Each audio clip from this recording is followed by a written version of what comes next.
오늘 우리 하나님의 말씀은 아가서 1장 5절부터 8절 말씀이 되겠습니다. 아가서 1장 5절로 8절 말씀입니다.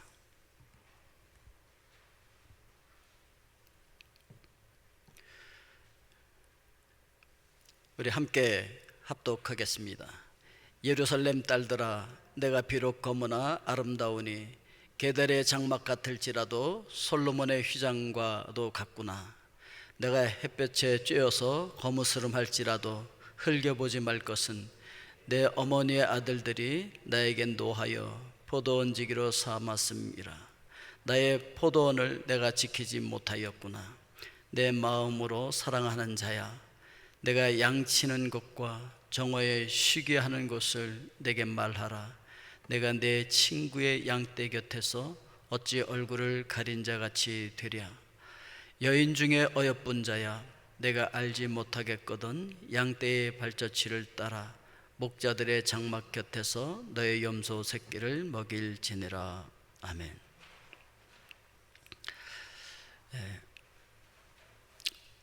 검으나 아름답다. 예루살렘 딸들아, 내가 비록 검으나, 이렇게 얘기하고 있죠. 햇빛에 그을러서 검게 탔다는 얘기입니다. 게달의 장막 같을지라도, 여기 보이는 이것이 게달의 장막입니다. 볼품도 없지요. 검은 천으로 이렇게 둘러싸인 천막입니다. 그런데 보이는 외모가 중요하잖아요. 그렇죠? 사람들 딱 처음 만났을 때 뭘로 평가를 합니까? 보이는 외모로 몇십 초 만에 벌써 그냥 탁 판단을 해버린다고 하거든요. 그래서 요즘 한국에서는 그 성형 열풍이 많이 불고 있잖아요. 그래서 조금만 뜯어 고쳐도 인생이 확 달라져 버리니까 삶이 달라진다는 거죠. 그래서 이게 보이는 것이 중요한데, 아마 이 여인은 그 오빠들이 그렇게 아마 시켰던 것 같아요. 아주 못된 오빠들을 만난 것 같아요.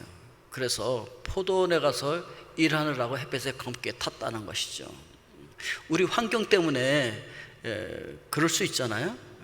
환경에 찌들려 살다 보니까 어쩔 수 없이 환경이 그렇게 만들 수도 있습니다. 그런데 이 여인이 이렇게 얘기합니다. 예루살렘 딸들아, 내가 비록 검으나 아름답다, 이렇게 표현하고 있습니다. 게달의 장막 같을지라도 솔로몬의 휘장과도 같구나. 이게 바로 솔로몬의 휘장입니다. 너희들 겉으로 이렇게 보고 판단했지만 사실 나 그런 존재 아니야. 너희들 눈에는 내가 게달의 장막처럼 보이니? 그런데 나 사실은 솔로몬의 휘장과 같아. 오늘 여러분들도 그렇게 말씀하실 수 있습니까? 이 술람미 여인은 이렇게 자기를 이야기하고 있어요. 나 아름다워, 이렇게 얘기하고 있는 거죠. 나 예뻐, 그 얘기예요. 그러니까 이 여인이 사랑을 경험하기 시작하니까 외모 열등감을 가볍게 극복해버려요. 오늘 주님께서 여러분들을 사랑하신다는 걸 인식하는 순간 외모의 열등감이라든지 세상적인 어떤 스펙의 열등감으로부터 벗어나게 될 줄로 믿습니다. 우리 그 벗어날 수 있어요. 사랑을 경험하는 순간 우리 그렇게 될 수 있다는 거죠. 주님께서 날 사랑하시는데, 만왕의 왕이신 그분이 날 사랑하는데, 아니 솔로몬 왕이 자기를 사랑한다는 그 사랑의 확신 때문에 이렇게 바뀌었다고 한다면, 만왕의 왕이신 주님께서 우리를 사랑하시니까 우리 그냥 그 스펙으로 오는 그 열등감에서 벗어나게 될 줄로 믿습니다. 그것이 절대로 우리를 발목 잡을 수 없다라고 하는 것을 이야기하고 있는 것입니다. 그래서 더 이상 자신의 그 검은 피부를 부끄러워하지 않는다라고 하는 것이죠. 나는 비록 검으나 아름답다. 그래서 더 이상 나는 게달의 장막이 아니라 솔로몬의 궁전의 휘장이야. 그 솔로몬의 성전의 휘장이야. 이렇게 고백을 하고 있는 것이죠. 그리고서 이렇게 변화되어지는 이유가 무엇이냐면 바로 사랑이 만들어내는 마술이다, 이렇게 얘기하는 거예요. 그러니까 사랑에는 마술적인 힘이 있는 것이죠. 그래서 우리의 만왕의 왕이신 주님께서 우리 가운데 임재하고 계시기 때문에 나를 성소 삼고 계시잖아요. 나를 성전 삼고 나를 지성소 삼아서 내 가운데 임재하시잖아요. 여러분 이 확신이 있으십니까? 그러면 우리도 그 솔로몬 왕궁의 그리고 성전의 휘장과 같은 그런 존재가 될 수 있다라고 이야기하고 있는 것입니다. 그런데 사실은 말이죠, 이 여인이 외모 컴플렉스만 있었던 것은 아니에요. 사실은 그렇다고 해서 뭐 내면이 뭐 이렇게 훌륭했겠습니까? 아니, 오빠들 등살에 못 이겨갖고서 포도원에 가서 일하느라고 외모가 검게 거슬렸다고 한다면 내면은 오죽했겠습니까? 내면도 다 망가진 거죠. 그런데 아마 이런 생각을 했을 거예요. 아유, 나 같은 존재가 어떻게 그렇게 멋진 남자의 사랑을 받을 수 있겠어? 더더군다나 그 유명한 솔로몬 왕의 사랑을 받을 수 있겠어? 그런 생각을 얼마든지 할 수 있지 않았겠습니까? 그런데 사실 우리가 그래요. 만왕의 왕이신 하나님 앞에서 우리가 어떤 존재들입니까? 로마서 3장 23절 말씀에 모든 사람이 죄를 범하였음에 하나님의 영광에 이르지 못하더니, 이렇게 말씀하고 있잖아요. 우리가 다 그런 존재들이라고요. 만왕의 왕이신 하나님 앞에 우리가 어떻게 감히 나갈 수 있는 존재겠습니까? 그분은요, 죄와는 전혀 상관이 없는 정말 너무 거룩하신 분이에요. 그 거룩하신 영광의 빛 앞에 우리가 서게 될 때 우리가 어떻게 설 수가 있겠습니까? 그런데 로마서 3장 24절에 보니까 이렇게 말씀하십니다. 그리스도 예수 안에 있는 속량으로 말미암아 하나님의 은혜로 값 없이 의롭다 하심을 얻은 자 되었느니라. 아멘이 되십니까? 예, 그렇습니다. 우리는 값 없이 의롭다 함을 얻은 자들이 되었다. 그래서 의인이 되었어요. 아마 이렇게 그 왕의 사랑을 느끼는 순간 내면의 상처까지, 열등감까지 완전히 치료되어진 이 여인처럼 우리도 그 하나님의 은혜로 말미암아 값없이 의롭다함을 받았기 때문에 이제 우리가 하나님 앞에 떳떳이 설 수 있는 존재가 된 줄로 믿습니다. 그래서 때를 따라 돕는 은혜를 받기 위해서 얼마든지 그 하나님의 임재 속으로 우리가 떳떳하게 들어갈 수 있는 그런 존재들이 되었다, 이렇게 이야기를 하고 있는 것입니다.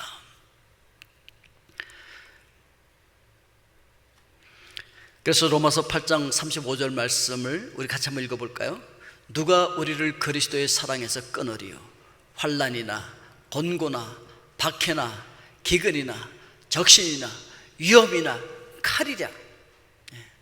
그 어떤 것도 우리를 하나님의 사랑에서 끊어낼 수가 없다는 거예요. 밖으로부터 오는 어떤 외부적인 영향, 내부적인 영향, 그 어떤 것도 우리를 그리스도의 사랑에서, 하나님의 사랑에서 끊어낼 수가 없는, 그렇게 하나님께 사랑받는 존재가 된 줄로 믿습니다. 이 사랑의 확신 하나만 있어도요, 우리 인생 승리할 수 있다라고 하는 것을 이야기를 해주고 있는 것입니다. 이 술람미 여인 같은 여인이 솔로몬의 휘장인 그 세마포 옷을 입는다는 것, 굉장히 큰 영광이고 기적 중에 기적인 것이죠.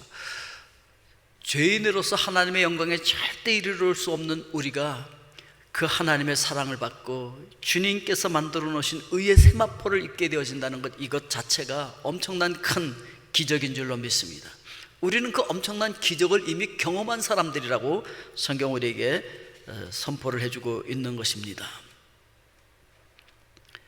오늘 여러분, 그래서 특별히 하나님의 간택을 입은, 우리 사랑받는 신랑 예수 그리스도의 간택을 받은 기적이 일어난 존재들인 줄로 믿습니다. 이걸 우리가 기억을 해야 된다라고 하는 것입니다. 그래서 비록 나는 검지만 아름다워 라고 얘기할 수 있는 것이죠.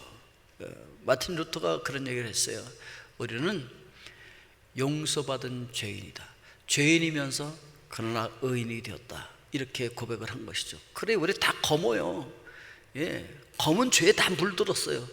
그런데 예수 그리스도의 보혈로 깨끗이 씻겨져서 그 의의 세마포로 다 가려버렸다, 이렇게 얘기를 하고 있는 것이죠. 두 번째 우리가 생각해 봐야 할 것은 무엇이냐면 사랑과 의무입니다. 오늘 7절 말씀 우리 같이 한번 읽어보겠습니다. 내 마음으로 사랑하는 자야, 내가 양치는 곳과 정오에 쉬게 하는 것을 내게 말하라. 내가 내 친구의 양떼 곁에서 어찌 얼굴을 가린 자 같이 되랴. 여러분, 그 첫사랑의 경험이 있으십니까? 누구를 첫사랑해서 딱 사랑에 빠지면 어떻던가요? 경험이 없는 표정들이신데, 사랑에 빠지면 보통 멍해져요. 뭔 생각하는지도 몰라. 그냥 그래서 멍해져갖고 공부도 못하고, 그래서 공부하는 애들 야 사랑도 빠지지 마 막 그러는 이유가 그거잖아요. 그냥 멍해져. 자기가 뭘 해야 될지도 몰라. 어찌할 바를 몰라. 그죠? 그게 사랑에 빠진 사람들의 특징인데, 솔로몬 왕은 술람미 여인이 그렇게 멍한 상태로 그렇게 있기를 원하지 않았어요.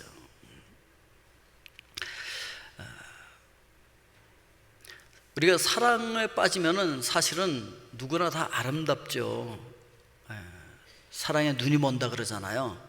그런데 그렇게 세상적으로 사랑에 눈이 멀어서 그렇게 멍한 상태가 되면 안 된다라고 하는 것을 이야기하고 있는 거예요. 그래서 여인 중에 어여쁜 자야.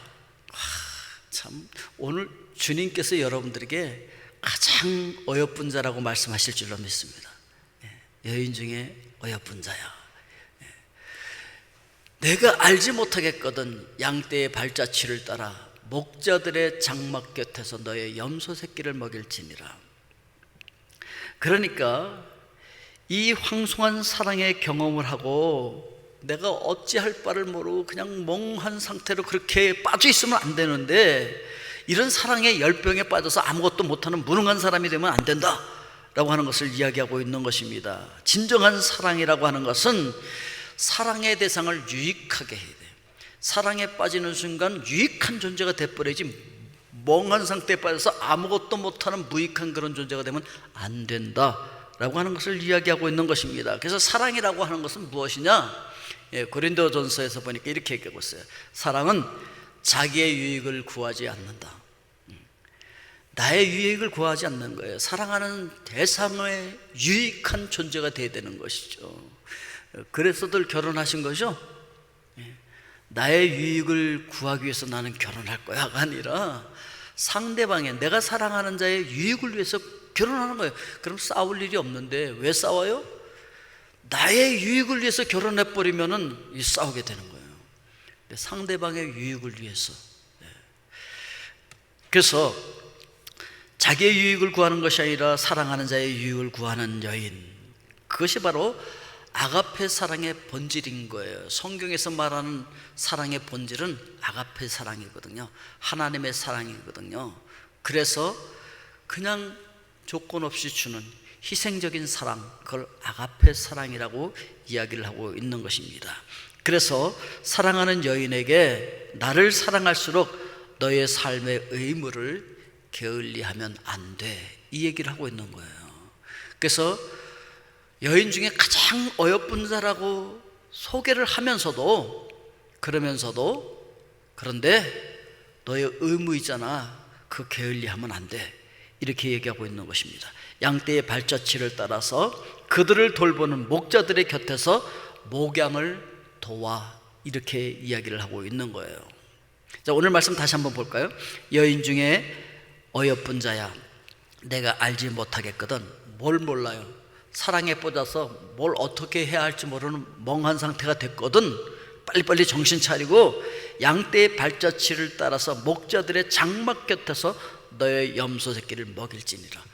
네가 원래 해야 하는 일 그거 잊어버리면 안 돼. 사랑에 빠졌다고 그 얘기를 하는 것이죠. 뭐 주님 사랑한다고 주님과 사랑에 빠졌어요, 하나님과 사랑에 빠졌어요, 하나님께서 나를 사랑하시는 것을 아무것도 떼어놓을 수 없어, 아무것도 끊어낼 수가 없어, 이러면서 그냥 멍한 상태로 그냥 그 사랑에만 빠져 있으면 안 된다는 얘기를 해요. 오늘 해야 할 일을 해야 된다는 것이죠. 가정에서 해야 할 일을 해야 되고, 내가 해야 할 일을 해야 되고, 직장에서 해야 할 그거 해야 된다는 거예요. 많은 사람들이 하나님 사랑한다고 하면서 그 사랑에는 빠져 있다고 하면서도 자기들이 해야 할 일을 안 한단 말이죠. 그러면 안 된다는 거예요. 그러면 잘못된 사랑에 빠져 있다는 거예요. 그건 세상적인 사랑에 빠져 있는 거예요. 하나님과 사랑에 빠져서는 그러면 안 된다는 거예요. 우리 정신 바짝 차리고 해야 할 일 그거 해야 된다는 거예요. 내가 해야 할 일 있잖아요. 가정 속에서 해야 할 일 있잖아요. 옛날에 한국의 많은 부흥사들이 그런 얘기들 했었어요. 또 그냥 한국의 그 사랑에 빠져갖고, 주님과 사랑에 빠져갖고 집안일 다 팽개치고, 그 옛날에 그 남편들이 양말이 그냥 구멍이 난 상태로 신고 다니는지 아닌지도 모르고, 밥을 굽는지 아닌지도 모르고 그냥 집안일 내팽개치고 교회만 가서 붙어 있으면 안 된다라고 하는 얘기를 지금 여기서 하고 있는 거예요. 그러면 안 돼. 너 해야 할 일 있잖아. 너의 원래 위치 그거 지켜야 돼. 너 원래 양떼 곁에서 그 염소 새끼 지키는 거 너 책임이잖아. 그거 해야 돼 라고 이 얘기를 하고 있는 거예요. 그래서 어쩌면은 이 여인의 자리가 그 자리였는데 그 자리를 지키고 있어라, 그런 얘기를 하는 거예요. 그래서 8절 말씀 다시, 여인 중에 어여쁜 자야, 내가 알지 못하겠거든 양떼의 발자취를 따라 목자들의 장막 곁에서 너의 염소 새끼를 먹일지니라.